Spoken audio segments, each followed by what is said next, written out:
Deuxième point d'information, le taux d'occupation des salles des tilleuls. Donc, normalement, vous avez tous reçu, les conseillers, une copie de la lettre que j'ai envoyée à toutes les associations.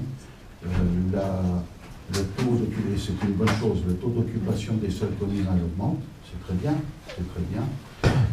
La contrepartie, c'est que si on a révisé un petit peu le plan d'entretien de ces salles au niveau de la commune, il n'est plus possible que derrière chaque utilisation, la commune fasse un nettoyage.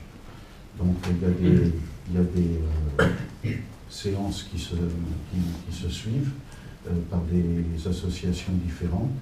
Donc il n'y a même pas le temps de toute façon entre les deux créneaux de faire un nettoyage communal. Donc il faut que chacun, après son utilisation, il ait nettoyé la salle. C'est du bon sens. Oui. C'est pas toujours fait. Mais c'est bon de le rappeler, par écrit et par oral. Voilà, c'est comme ça. C'est un courrier par mail? Non, un courrier par écrit.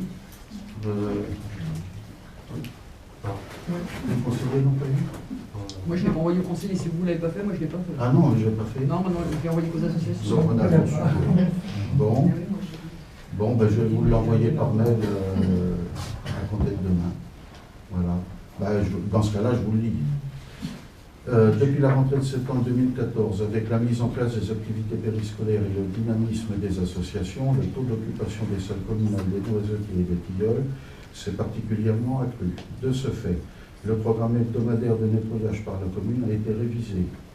Toutefois, devant la fréquentation de ces salles, il n'est plus possible pour les services communaux d'en effectuer le nettoyage à l'issue de chaque utilisation. Ces salles étant mises à la disposition des associations reconnues d'intérêt communal gracieusement, chauffage et équipement compris, il est désormais demandé à ces associations d'en effectuer le nettoyage après usage, en particulier pour en permettre la réutilisation sans délai pour l'activité suivante. Comptant sur votre compréhension, je vous prie d'agréer, mesdames et messieurs les présidents d'associations, etc. Destinataire, toute association utilisatrice des salles des noisetiers et des tilleuls, toute association de la commune de Noisy. Et là, j'ai le plan d'occupation qui se charge. C'est très bien. On a les salles qui sont utilisées. Donc c'était juste une information pour que tout le monde soit là. J'ai bien fait de le rappeler. Je pensais que... Non. On parle de l'éclairage. On parle de l'éclairage.